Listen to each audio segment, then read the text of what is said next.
All right, we have more changes unfolding in the U.S. economy and in the U.S. housing market. Changes that have a major investment bank suddenly beginning to panic a wee bit as these higher rates seem to be putting a cramp in their previous home price forecast, causing them to republish or send out an updated forecast, an update to their clients, letting them know that things have changed, conditions have changed, and that if rates were to stay this high, the consequences could be devastating. They actually say that. Well, we have the note. We'll look at it together, and we'll also look at something else, because it's not just mortgage rates that have them spooked. It's rates across the board continuing to move higher, and banks like Morgan Stanley, who were buyers of this long-term debt, long-term treasuries over the past few years, are being crushed right now. Wait until you see this. But before we get started, press the like button and subscribe. It's totally free to do. Just tap the button.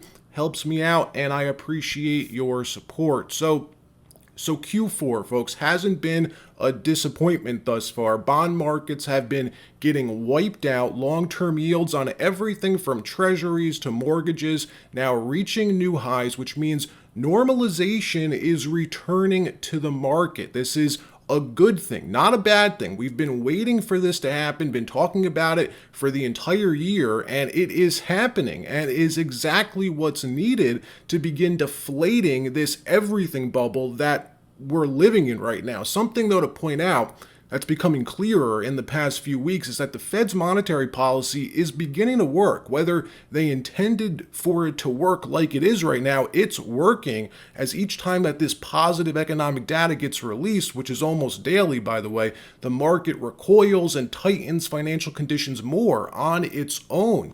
Realize the last time the Fed hiked the overnight rate was back in July. Well, since then, the 30-year has risen over 120 points and yesterday crossed the magical 5% threshold. This is a big deal, folks. We spoke about the 20-year breaking 5% last week. Well, it's now trading over 5.25%, and even the 10-year is in spitting distance now of breaking 5%, currently at 4.92% at the time of this video, maybe even at 5 right now as you're watching it. And we'll get to mortgage rates in a minute, but what this means is that all the hype that we've been hearing for the last 18 months since the Fed began their tightening campaign, that they weren't serious, that they'd cut rates back to 0% sooner than later, has been tossed out the window. It took a while, but investors have clearly realized that inflation could take much longer to solve than they had thought. And what this also means is that these big institutional investors who were buyers of long-term debt over the last few years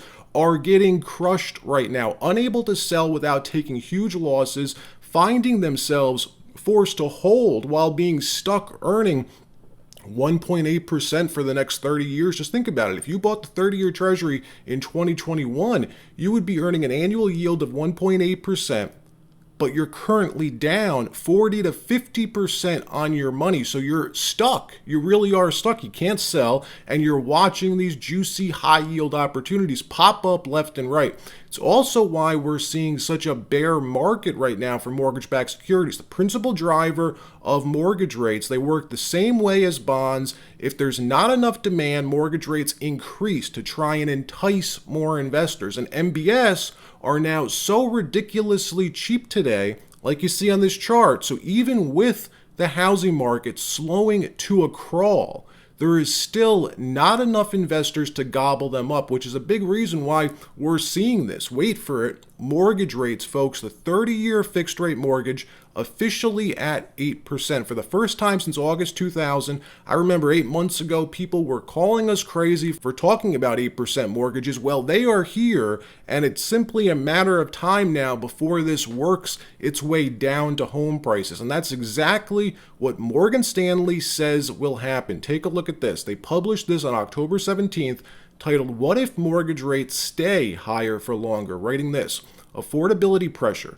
Mortgage rates have reached their highest level since 2000. When combined with the resiliency in home prices, the impact on affordability has been severe. By our calculations, the monthly payment on the median-priced home is up 27% over the past year. If mortgage rates were to stay at 8%, affordability deterioration would return to the most severe that we have seen in decades, the 2022 experience notwithstanding.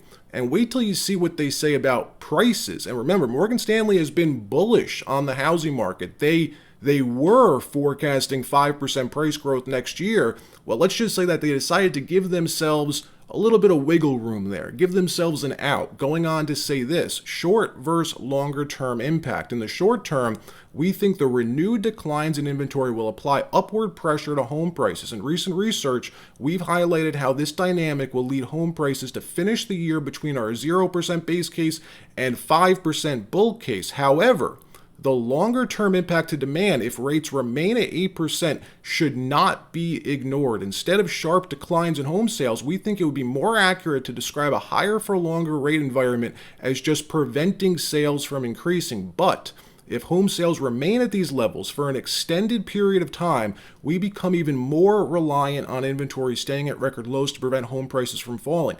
Now listen to this. Here's what they say. In our view, even a 5% growth in inventory next year would yield a 5% drop in home prices by December 2024 if it came alongside zero increase in sales. All right, let me read that one more time. They write this: in our view, even a 5% growth in inventory next year would yield a 5% drop in home prices by December 2024 if it came alongside zero increase in sales.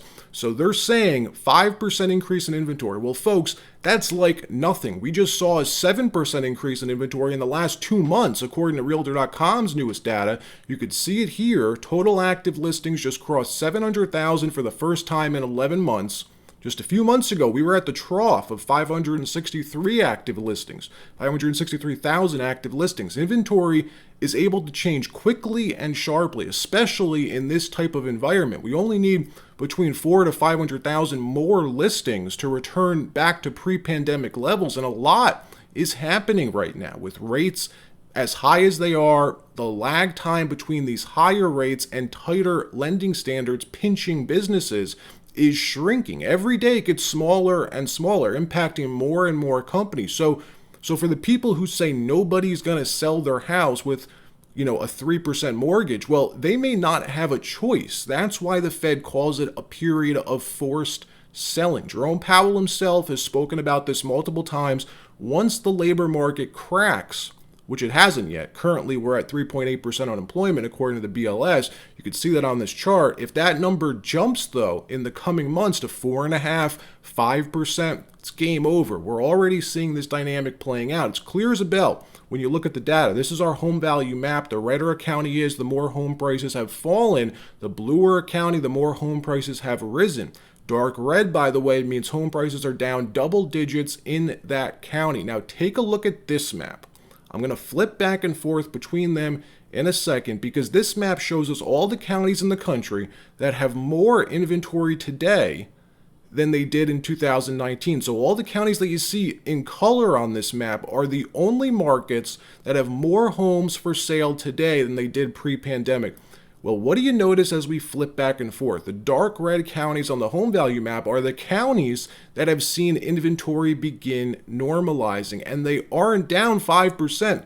They are down a lot, folks, like Williamson County, Texas, now down 15%, or Austin, Texas, also down almost 15%. Austin still 50% over 2019 prices, by the way. And it's not just Austin. All the dark red counties that you see here are down double digits. And if you're wondering, why someone would sell right now, well, if you lose your job, you're better off selling than being foreclosed on. Let's say a homeowner does lose their job and is able to go out and find a new job, let's say, but has to take a substantial pay cut.